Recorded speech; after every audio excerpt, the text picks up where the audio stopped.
Propose ಮಾಡೋದನ್ನ ಮರಿಬೇಡ ಗೆಳೆಯ. ನಾನು ನಿಮ್ಗೆ ಆಫೀಸ್ಗೆ ಹೋಗ್ತಾ ಇದ್ದೀನಿ, ಮತ್ತೆ ಬರಲ್ಲ. Okay bye. ಬಾಯ್. ಅವನೇನೋ ಹೇಳ್ಬಿಡ್ದ, ನಾನು ಏನಪ್ಪ ಮಾಡೋದು? ಚೆನ್ನಾಗಿ ಮಾಡು. ಆಯ್ತು ಆಯ್ತು ಮಗ. ಇಲ್ಲ, ಯಾವುದೇ ಕಾರಣಕ್ಕೂ ಗೌತಮ್ ಈ ಮಾತನ್ನು ಭೂಮಿಕಾ ಮುಂದೆ ಹೇಳಬಾರ್ದು. ಇವರಿಬ್ಬರು ಒಂದಾಗಲೇಬಾರ್ದು. ಅದೇ ಹುಡ್ಕೋತಾ ಇದ್ದೀನಿ ನನ್ನ ಮಗ. ಬೇರೆ ಏನು ಚೇಂಜ್ ಮಾಡಬೇಕು? I think that's okay. ಒಂದು ಸಣ್ಣ ಕಾನ್ಫಿಡೆನ್ಸ್ ಬೇಕಷ್ಟೇ. 3 ವರ್ಷದ ಕಡಿಮೆ ಮಾಡಿಕೊಂಡ್ರೆ ಸಾಕು.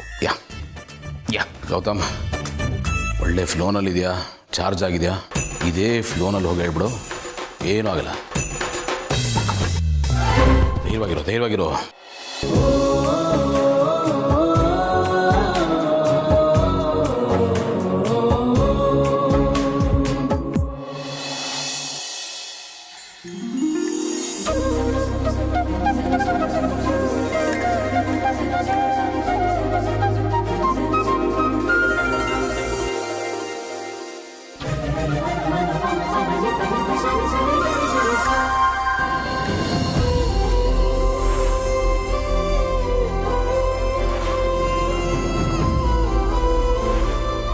ಅರೆ ಮಲ್ಲಿ, ಏನಿದು? ಅಕ್ಕರೆ, ನಾನು ಹೆಂಗೆ ಕಾಣಿಸ್ತಿದ್ದೀನಿ? ಚೆನ್ನಾಗಿ ಕಾಣಿಸ್ತಿದ್ಯಾ. ಹೊಸ ಸೀರೆನಾ? ಎಲ್ಲಿಂದ ತಗೊಂಡೆ? ಇದು ತಗೊಂಡಿದ್ದಲ್ಲ, ಕೊಡಿಸಿದ್ದು. ಕೊಡಿಸಿದ್ದ? ಯಾರು, ತಾತನಾ? ಮತ್ತೆ ಅವರೆಯ ನಮ್ಮವ್ರು ಕೊಡಿಸಿದ್ದು. ಜಯದೇವ್ ಅವ್ರು ಕೊಡಿಸಿದ್ರಾ? ಹ್ಞೂ ಅಕ್ಕರೆ, ಅವರೇ ಇದನ್ನು ತಂದ್ಕೊಟ್ಟಿದ್ದು. ಇದು ಕನಸ ನನ್ಸ ಒಂದು ಅರ್ಥ ಆಗ್ತಿಲ್ಲ. ಜಯದೇವ್ ಅವ್ರು ತಂದು ಕೊಟ್ಟಿದ್ದಾರೆ ಅಂದರೆ ನಂಬಕ್ಕೆ ಆಗ್ತಿಲ್ಲ. ಇಲ್ಲ ಅಕ್ಕರೆ, ನಿಜವಾಗ್ಲೂ ಅವರೇ ಇದನ್ನು ತಂದ್ಕೊಟ್ಟಿದ್ದು, ನೀವು ನಂಬೋದು. ಆದರೂ ಜಯದೇವ್ ಅವರು ಸಡನ್ನಾಗಿ ಇದೆಲ್ಲ ಮಾಡ್ತಿದ್ದಾರೆ ಅಂದರೆ ನಂಬಕ್ಕಾಗ್ತಿಲ್ಲ ಅಷ್ಟೇ. ನನಗೂ ನಿಮ್ಮ ಥರನೇ ಆಶ್ಚರ್ಯ ಆಯಿತು ಅಕ್ಕರೆ. ಆದರೆ ಅವ್ರು ಮೊದಲಿನ ಥರ ಇಲ್ಲ, ಸಾನೇ ಬದಲಾಗವ್ರೆ. ಇದು ಅವರೇಯಾ ಅಂತ ಮೂಗಿನ ಮೇಲೆ ಬೆಳ್ಳಿಟ್ಕೊಬೇಕು, ಅಷ್ಟೊಂದು ಒಳ್ಳೆಯವರಾಗವ್ರೆ. ಯಾರಾದರೂ ಸಡನ್ನಾಗಿ ಚೇಂಜ್ ಆಗಿದ್ದಾರೆ ಅಂದರೆ ಅವ್ರು ನಮ್ಮಿಂದ ಇನ್ನೇನೋ ನಿರೀಕ್ಷೆ ಮಾಡ್ತಿದ್ದಾರೆ ಅಂತಾನೆ ಲೆಕ್ಕ. ಕೆಲವೊಮ್ಮೆ ಒಳ್ಳೆಯದು ಕೂಡ ಕೆಟ್ಟದರ ಸೂಚನೆ ಆಗಿರುತ್ತೆ. ಏನು ಯೋಚನೆ ಮಾಡ್ತಿದ್ದೀರಾ ಅಕ್ಕರೆ? ಇಷ್ಟೊಂದು ಬದಲಾವಣೆ ಹೆಂಗೆ ಸಾಧ್ಯ ಅಂತನಾ? ಮೊದಲಿಂದ ಜಯದೇವ್ ಅವ್ರನ್ನ ನೋಡ್ಕೊಂಡು ಬಂದಿರೋರಿಗೆ ಹಾಗನ್ಸೋದು ಸಹಜ ಅಲ್ವಾ? ಹ್ಞೂ ಅಕ್ಕರೆ, ನೀವು ಹೇಳೋದು ನಿಜಾನೇ, ನಾನು ಇಲ್ಲ ಅಂತ ಹೇಳ್ತಾ ಇಲ್ಲ. ಆದರೆ ಅವರು ನಿಜವಾಗ್ಲೂ ಬದಲಾಗವ್ರೆ ಅಕ್ಕರೆ. ನಾನು ಮದುವೆಗಿಂತ ಮುಂಚೆ ನೋಡಿದ್ನಲ್ಲ, ಅದೇ ಜಯದೇವ್ ಅವರು ಮತ್ತೆ ನನಗೆ ಸಿಕ್ಕಿದಾರೇನೋ ಅಂತ ನನಗೆ ಅನಿಸ್ತಾ ಇದೆ. ಇದೆಲ್ಲ ನಿಜನಾ? ಇದನ್ನು ಹೇಗೆ ನಂಬೋದು? ಮತ್ತೆ ನಾನು ಹೆಂಗೆ ಕಾಣಿಸಿದ್ದೀನಿ ಅಂತ ಹೇಳಲೇ ಇಲ್ಲ. ಆಗಲೇ ಹೇಳಿದ್ನಲ್ಲ, ತುಂಬ ಚೆನ್ನಾಗಿ ಕಾಣ್ತಿದ್ಯಾ. ಈ ಸೀರೆಯಲ್ಲಿ ಗೊಂಬೆ ಥರ ಕಾಣ್ತಿದ್ಯಾ. ಗೊಂಬೆ ಥರ ಏನು, ಗೊಂಬೆನೇ ನೀನು. ಥ್ಯಾಂಕ್ಸ್ ಅಕ್ಕರೆ. ಮಲ್ಲಿ, ಅಕ್ಕರೆ, ಅವ್ರು ಕರೀತಾ ಇದ್ದಾರೆ, ನಾನು ಬರ್ತೀನಿ. ಬಂದೆ. ಜಯದೇವ್ ಅವರು ಹಾಗೆಲ್ಲ ಬದಲಾಗೋರಲ್ವಲ್ಲ. ಅವ್ರು ಇಷ್ಟೊಂದೆಲ್ಲ ಹೇಗೆ ಬದಲಾಗೋಕ್ಕೆ ಸಾಧ್ಯ? ಅದು ಹೀಗೆ ದಿಢೀರಂತ. ಇದನ್ನು ಹೇಗೆ ಅರ್ಥ ಮಾಡ್ಕೊಳ್ಳೋದು?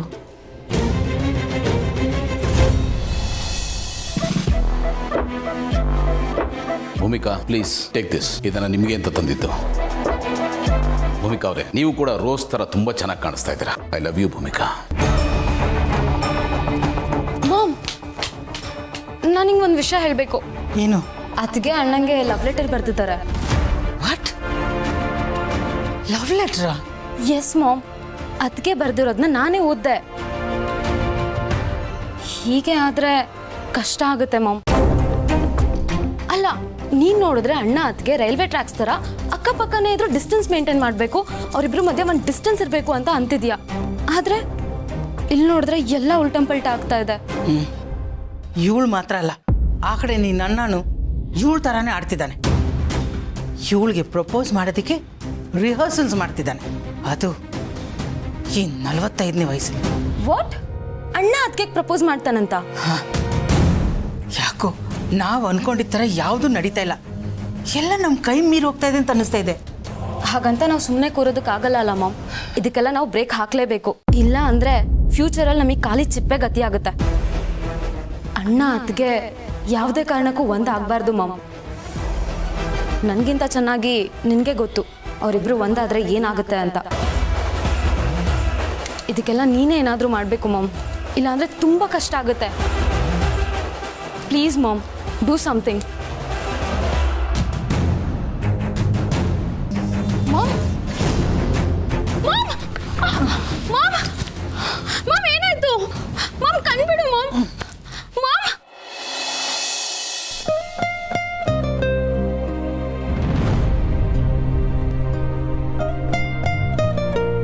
ಏನಿದು ಇಲ್ಲೇ ಇದೆಯಲ್ಲ, ಅಂದರೆ ಗೌತಮ್ ಅವ್ರು ಇನ್ನೂ ಬಂದು ನೋಡಿಲ್ವಾ?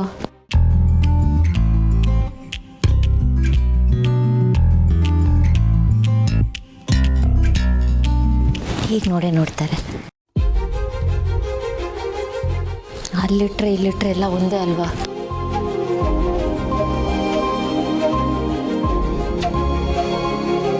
ಅಲ್ಲ, ಸುಮ್ಮನೆ ಯಾಕೆ ಟೈಮ್ ವೇಸ್ಟ್ ಮಾಡೋದು?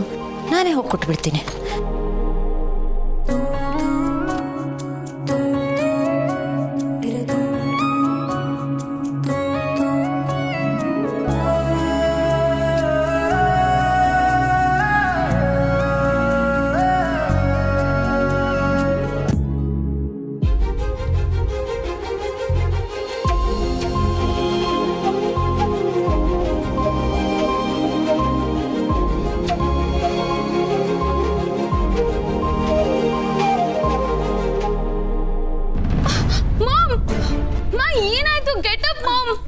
ಭಯ ಆಗ್ತಾ ಇದೆ ಮಾಮ್. ಐಸ್ ಓಪನ್ ಮಾಡು.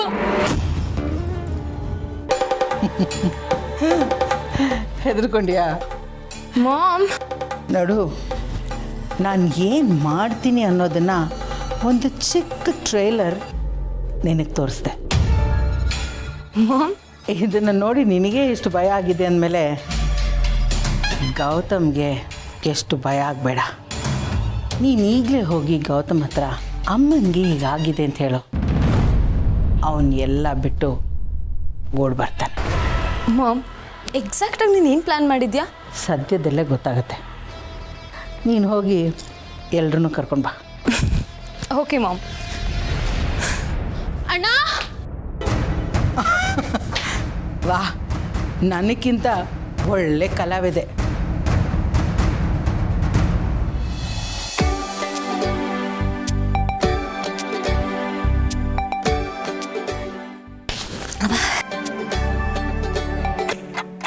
ಧೈರ್ಯನೇ ಸಾಲ್ತಿಲ್ಲ. ಯಾಕೆ ಹಿಂಗಾಗುತ್ತೆ ಯಾವಾಗಲೂ?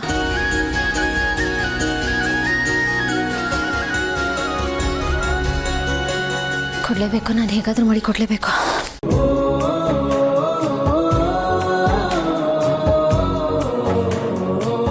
ಅಣ್ಣ ಅಣ್ಣ, ಅಮ್ಮ ತಲೆ ಸುತ್ತ ಬಿದ್ದುಬಿಟ್ಟಿದ್ದಾರೆ.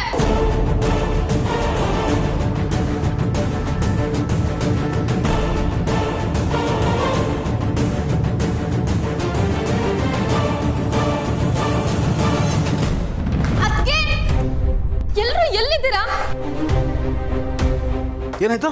ಅಮ್ಮ ತಲೆ ಸುತ್ತ ಬಿದ್ದುಬಿಟ್ಟಿದ್ದಾರೆ ಅಣ್ಣ.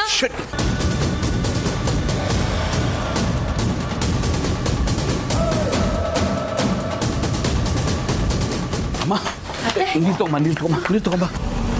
ಅಮ್ಮ, ಮತ್ತೆ ಆಮೇಲೆ ನೋಡಿ. ಅಮ್ಮ ಕಣ್ಬಿಡಿಮ್ಮ.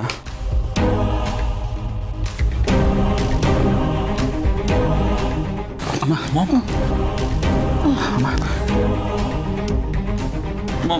ಅಮ್ಮ ಸ್ವಲ್ಪ ನೀರು ಕುಡೀರಿಮ್ಮ.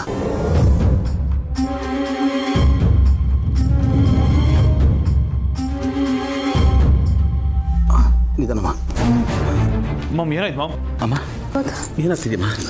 ಇಲ್ಲಿದ್ದೀನಮ್ಮ. ಏನಾಗ್ತಾಯಿದ್ದಮ್ಮ? ಯಾಕೋ ಸುಸ್ತಾಗ್ತದೆ. ಅಮ್ಮ ಸರಿ ಹೋಗುತ್ತೆ. ಜೈ, ಡಾಕ್ಟ್ರಿಗೆ ಫೋನ್ ಮಾಡ.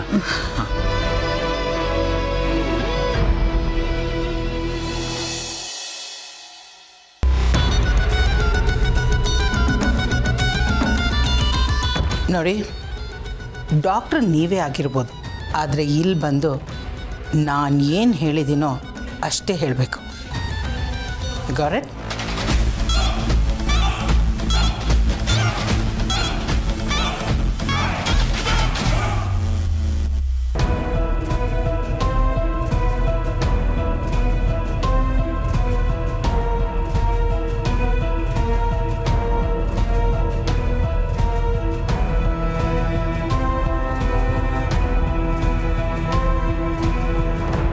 ಭಯಪಡೋ ಅಂಥದ್ದೇನಿಲ್ಲ, ಸ್ವಲ್ಪ ಸ್ಟ್ರೆಸ್ ಜಾಸ್ತಿ ಆಗಿರೋದ್ರಿಂದ ಬಿ ಪಿ ವೇರಿಯೇಷನ್ಸ್ ಆಗಿದೆ ಅಷ್ಟೇ. ಯಾರೂ ಟೆನ್ಷನ್ ಮಾಡ್ಕೋಬೇಡಿ, ಹಾಗೆ ಇವ್ರಿಗೂ ಟೆನ್ಷನ್ ಕೊಡಬೇಡಿ. ನೀವು ಮಾಡಬೇಕಾಗಿರೋದು ಅಷ್ಟೇ.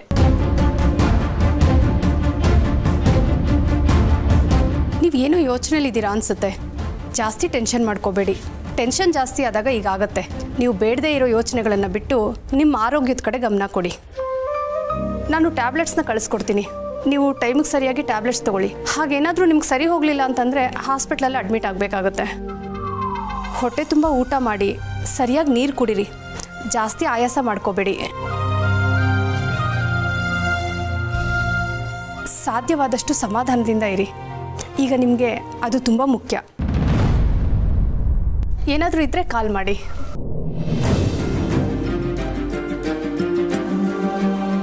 ನಾನು ಇನ್ನು ಬರ್ತೀನಿ. Thank you.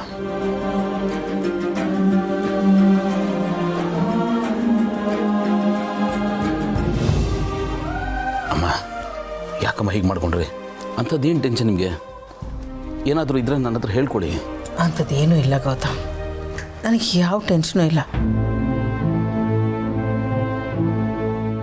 ಎಲ್ಲೋ ಏನೋ ವ್ಯತ್ಯಾಸ ಆಗಿರಬೇಕು. ಅಮ್ಮ, ನನಗೆ ನೀವು, ನಿಮ್ಮ ಆರೋಗ್ಯ ಎರಡೂ ಮುಖ್ಯ.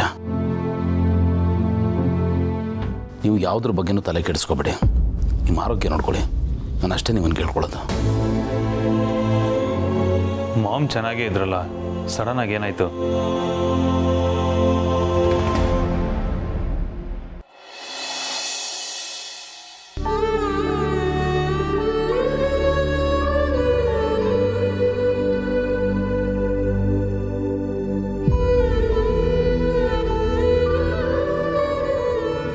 ಬಾಯಿ ಮಾತಿನಲ್ಲಿ ಹೇಳೋಕ್ಕಾಗದೇ ಇರೋ ಮಾತುಗಳೆಲ್ಲ ಇದರಲ್ಲಿದೆ. ನನ್ನ ಹೃದಯನೇ ಇದರಲ್ಲಿಟ್ಟಿದ್ದೀನಿ. ಇಲ್ಲಿರೋ ಒಂದೊಂದು ಅಕ್ಷರನೂ ಅನುಭವಿಸಿ ಬರ್ತಿರೋದು, ಮನಸಾರೆ ಬರ್ತಿತ್ತು. ಈ ಲೆಟರ್ ಬರೆದಿದ್ದು ನಾನಾದರೂ ಇದನ್ನು ಬರೆಸಿದ್ದು ನನ್ನ ಪ್ರೀತಿ. ನನ್ನ ಒಳಗಡೆ ಪ್ರೀತಿ ಏನು ಪಿಸುಗುಡ್ತೋ ಅದನ್ನೇ ನಾನು ಬರೆದಿದ್ದೀನಿ. ಎಲ್ಲಿ ಪ್ರೀತಿ ಇರುತ್ತೆ ಅಲ್ಲಿ ಜೀವನ ಇರುತ್ತೆ ಅಂತಾರೆ. ಆ ಮಾತು ಎಷ್ಟು ನಿಜ. ಪ್ರೀತಿ ಎಂಥ ಬರಡು ಭೂಮಿಯಲ್ಲೂ ಹಸಿರು ಬೆಳೆಯೋ ಹಾಗೆ ಮಾಡುತ್ತೆ. ಅದೊಂಥರ ಬೇಸಿಗೆಯಲ್ಲಿ ಬರೋ ಮಳೆ ಥರ. ಈ ಲೆಟ್ರನ್ನ ಗೌತಮ್ ಅವ್ರು ಕೊಟ್ಟು ನನ್ನ ಮನಸ್ಸಲ್ಲಿರೋದನ್ನು ಅವ್ರಿಗೆ ತಲುಪಿಸಿ ಮನಸ್ಸನ್ನು ಹಗುರ ಮಾಡ್ಕೊಳ್ಬೇಕು ಅಂತ ಅಂದ್ಕೊಂಡೆ. ಆದರೆ ಅದಕ್ಕೆ ಈಗ ಸರಿಯಾದ ಸಮಯ ಅಲ್ಲ. ಈ ಲೆಟರ್ನ, ನನ್ನ ಫೀಲಿಂಗ್ಸ್ನ ನನ್ನ ಹತ್ರನೇ ಬಚ್ಚಿಟ್ಕೋಬೇಕು. ಏನೂ ಮಾಡೋಕ್ಕಾಗಲ್ಲ. ಮನೆ ಪರಿಸ್ಥಿತಿ ಹೀಗಿರಬೇಕಾದ್ರೆ ನಾನು ನನ್ನ ಪ್ರೀತಿನ ಹೇಳ್ಕೊಳ್ಳೋದು ಸರಿ ಹೋಗಲ್ಲ. It's okay. ಇನ್ನೊಂದು ಸತಿ ಒಳ್ಳೆ ಟೈಮ್ ನೋಡಿ ಇದನ್ನು ಅವ್ರಿಗೆ ತಲುಪಿಸ್ತೀನಿ.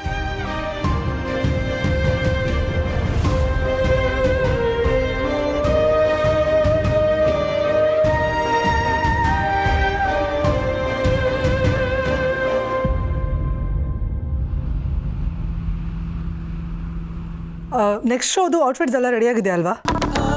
ಓಕೆ, ಇವತ್ತು ಈವ್ನಿಂಗೇ ತೊಗೊಂಡು ಬಂದೆಲ್ಲ ತೋರಿಸ್ಬಿಡಿ. Cool. Hello, gorgeous. Hey, hi. Hi. How are you? I'm doing great. How are you? Fine, ಮಹಿ. ನಾನು ಇಲ್ಲಿಗೆ ಬಂದಿದ್ದು ನಿನ್ನನ್ನು ಕರ್ಕೊಂಡು ಹೋಗೋದಕ್ಕೆ. ಸರಿ, ಬಾ ಹೋಗೋಣ. ಎಲ್ಲಿಗೆ? ಇವತ್ತು ಹೋಲಿ ಸೆಲೆಬ್ರೇಷನ್ ಅಲ್ವಾ? ಸೊ ನನ್ನ ಫ್ರೆಂಡು ಪಾರ್ಟಿ ಆರ್ಗನೈಸ್ ಮಾಡಿದ್ದಾನೆ. Join with me to the party. No Deepanshu, ನನಗೆ ಹಾಗೆಲ್ಲ ಬರೋಕ್ಕಾಗಲ್ಲ. Because I am married now and moreover ನನಗೆ ತುಂಬ ಕೆಲಸ ಇದೆ. ಸೊ ನೀನು ಹೋಗ್ಬಾ, ಹ್ಯಾವ್ ಫನ್.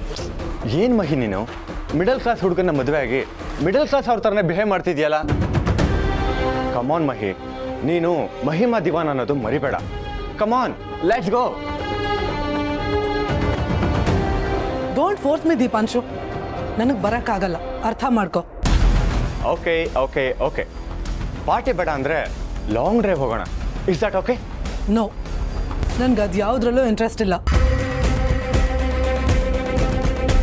ಇಂಟ್ರೆಸ್ಟ್ ಇಲ್ವಾ ಅಥವಾ ನನ್ನ ಫ್ರೆಂಡ್ಶಿಪ್ ಬೇಕಾಗಿಲ್ವಾ? ಮಹಿ, ಈಗೀಗ ನನ್ನ ತುಂಬ ಅವಾಯ್ಡ್ ಮಾಡ್ತಿದ್ಯಾ ಮಹಿ? ನಿನ್ನ ಬೆಸ್ಟ್ ಫ್ರೆಂಡ್ ನಾನು ಮಹಿ. ಪ್ರತಿಯೊಂದು ಮೂಮೆಂಟಲ್ಲೂ ನಾನು ನಿನಗೆ ಹೆಲ್ಪ್ ಮಾಡ್ತಾನೆ ಬಂದಿದ್ದೇನೆ. You can't say no to me. ಇಲ್ಲ ಮಹಿ, ನೀನು ನನ್ನ ಜೊತೆ ಬರ್ತಿದ್ಯಾ. You have to come. Excuse me, ನಾನು ಯಾಕೆ ನಿನ್ನ ಜೊತೆ ಬರಬೇಕು? Because I love you. You got it? What nonsense. ತಲೆ ಕೆಟ್ಟಿದ್ಯಾ ನಿನಗೆ? ನೀನು ನಿನ್ನ ಲಿಮಿಟ್ನ ಕ್ರಾಸ್ ಮಾಡ್ತಿದ್ಯಾ? ನೋ ಮಹಿ, ನಾನು ನನ್ನ ಫೀಲಿಂಗ್ಸ್ನ ನಿನ್ನ ಹತ್ರ ಎಕ್ಸ್ಪ್ರೆಸ್ ಮಾಡ್ಕೋತಿದ್ದೀನಿ. ನನಗೆ ಮೊದಲಿಂದನೂ ನಿನ್ನ ಮೇಲೆ ಫೀಲಿಂಗ್ಸ್ ಇತ್ತು, ಬಟ್ ನೀನು ಅದನ್ನು ಅರ್ಥ ಮಾಡ್ಕೊಂಡಿಲ್ಲ ಅಷ್ಟೇ. ಪ್ಲೀಸ್ ಮಹಿ, ಈಗಾದರೂ ಅರ್ಥ ಮಾಡ್ಕೋ. I beg you. Stop it Deepanshu. ಎಷ್ಟು ಸ್ಟುಪಿಡಾಗಿ ಬಿಹೇವ್ ಮಾಡ್ತಿದ್ಯಾ ಗೊತ್ತಾ? ಅದೆಲ್ಲ ನನಗೆ ಗೊತ್ತಿಲ್ಲ Mahi. I love you. You must love me. ನೀ ನನ್ನ ಲವ್ನ ಒಪ್ಕೊಳ್ಳಬೇಕು. ಇಲ್ಲ ಅಂದರೆ ಏನು ಬೇಕಾದರೂ ಆಗ್ಬೋದು. ಏನು ಹಾಗಂದ್ರೆ ಏನು ಮಾಡ್ತೀಯಾ? ಅದು ಮಾಡಿದ್ಮೇಲೆ ನಿನಗೆ ಗೊತ್ತಾಗತ್ತೆ. Just wait and C.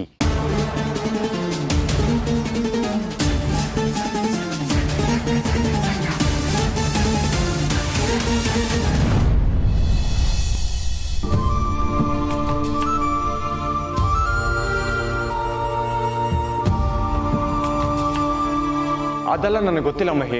I love you. You must love me. ಒಪ್ಕೊಳ್ಳಬೇಕು. ಇಲ್ಲ ಅಂದ್ರೆ ಏನ್ ಬೇಕಾದ್ರೂ ಆಗ್ಬೋದು. Just wait and C.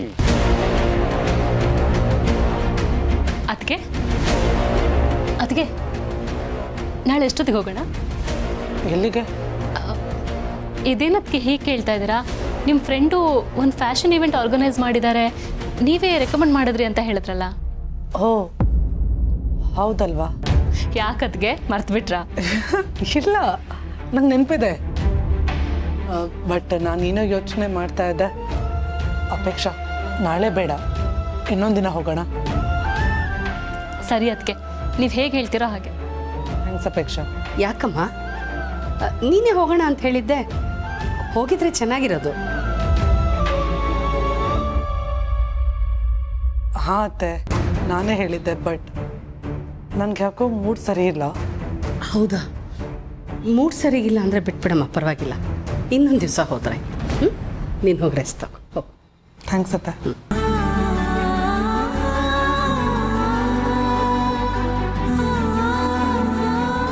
ಏನಾಯ್ತೆ? ಗೊತ್ತಿಲ್ಲ ಅಮ್ಮ. ಏನು ವರ್ಕ್ ಪ್ರೆಷರೋ ಏನೋ. ಇತ್ತೀಚೆಗೆ ಇದೊಂದು ದೊಡ್ಡ ರೋಗ ಆಗಿಬಿಟ್ಟಿದೆ. ಸ್ಟ್ರೆಸ್ ಸ್ಟ್ರೆಸ್ ಸ್ಟ್ರೆಸ್ ಅನ್ನೋದು. ಬೀದಿಲಿ ಚೇಪೆಕಾಯಿ ಮಾರ್ತಿರ್ತಾನಲ್ಲ, ಅವ್ನು ಕೇಳಿದ್ರು ಅಮ್ಮ ಸ್ಟ್ರೆಸ್ ಅಮ್ಮ ಅಂತಾನೆ. ಏನು ಸುಡ್ಗಾಡ್ ಸ್ಟ್ರೆಸ್ಸು, ಹ್ಯಾಂಡಲ್ ಮಾಡೋಕ್ಕೆ ಬರಲ್ಲಪ್ಪ ನಿಮ್ಗಳಿಗೆ. ಈ ಜನ್ರೇಷನ್ ಏನು ಮಾಡ್ತಿರೋ ಏನೋ. ಅವಳು ಹೇಳ್ದಾಗ ಹೋಗುವಂತೆ ಬಿಡು. ಬಾ ಮಲ್ಕೊಳ್ಳೋಣ.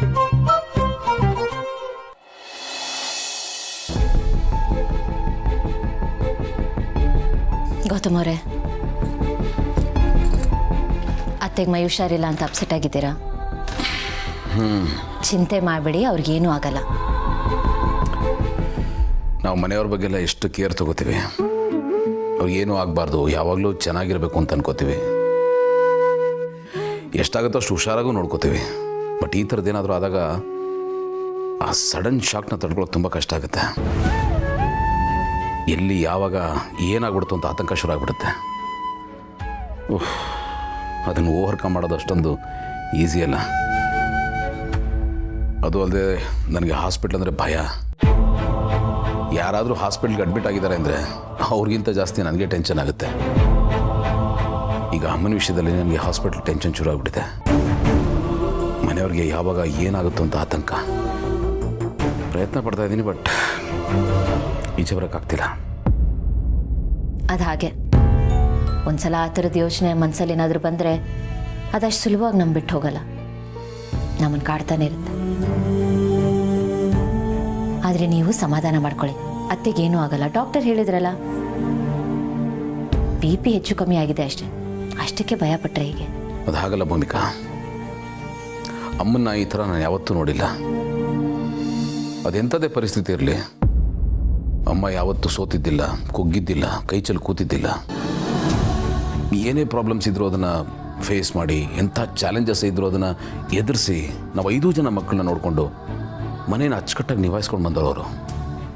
ಅವ್ರ ವಿಲ್ ಪವರ್ ಬಹಳ ದೊಡ್ಡದು. ಅಂಥವ್ರೀಗ ವೀಕ್ ಆಗಿಬಿಟ್ರು, ಡಲ್ ಆಗಿದ್ದಾರೆ ಅಂತ ಗೊತ್ತಾದಾಗ ಅದನ್ನು ಅರಗಿಸ್ಕೊಳ್ಳೋದು ತುಂಬ ಕಷ್ಟ ಆಗುತ್ತೆ. ಅಮ್ಮ ಈ ಮನೆಗೆ ಮೇನ್ ಪಿಲ್ಲರ್.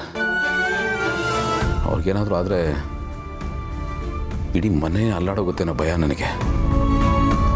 ಅಮ್ಮ ನನಗೆ ಭಾಳ ಇಂಪಾರ್ಟೆಂಟ್ ಭೂಮಿಕಾ. ಅವ್ರಿಲ್ಲದೆ ಈ ಮನೇನ ಉಳಿಸ್ಕೊಳ್ಳೋದಕ್ಕೆ ನಂಗೆ ಕಷ್ಟ ಆಗುತ್ತೆ, ತುಂಬಾ ಕಷ್ಟ ಆಗುತ್ತೆ. ನೀವು ಹೇಳೋದು ನನಗೆ ಅರ್ಥ ಆಗುತ್ತೆ. ಅವರು ಹುಷಾರಿಲ್ಲದೆ ವೀಕ್ ಆಗಿದ್ದಾರೆ, ಆದರೆ ನೀವು ಮೆಂಟಲಿ ವೀಕ್ ಆದರೆ ಹೇಗೆ? ನೀವು ಹೀಗೆ ಇಮೋಷ್ನಲ್ ಆದರೆ ಮನೆಯವ್ರಿಗೆ ಧೈರ್ಯ ತುಂಬೋದು ಯಾರು? ನಾವೀಗ ಮಾಡಬೇಕಾಗಿರೋದು ಇಷ್ಟೇ, ನಾವು ಸ್ಟ್ರಾಂಗ್ ಆಗಿದ್ದು ಸಾಧ್ಯವಾದಷ್ಟು ಅವ್ರನ್ನ ಚೆನ್ನಾಗಿ ನೋಡ್ಕೊಳ್ಬೇಕು. ಅದು ಬಿಟ್ಟು ಅವ್ರಿಗೇನಾದರೂ ಆಗೋಗುತ್ತೆ ಅಂತ ಭಯ ಪಟ್ಟರೆ ಸರಿ ಹೋಗಲ್ಲ ಅಲ್ವಾ? ಭಯ ಪಟ್ಟಷ್ಟು ಭಯ ಜಾಸ್ತಿ ಆಗುತ್ತೆ ಗೊತ್ತಮ್ಮವ್ರೆ, ಅದರಿಂದ ಏನು ಲಾಭನೂ ಇಲ್ಲ. ನೀವು ಪ್ಲೀಸ್ ಟೆನ್ಷನ್ ಮಾಡ್ಕೋಬೇಡಿ, ಅತ್ತೆ ಸರಿ ಹೋಗ್ತಾರೆ.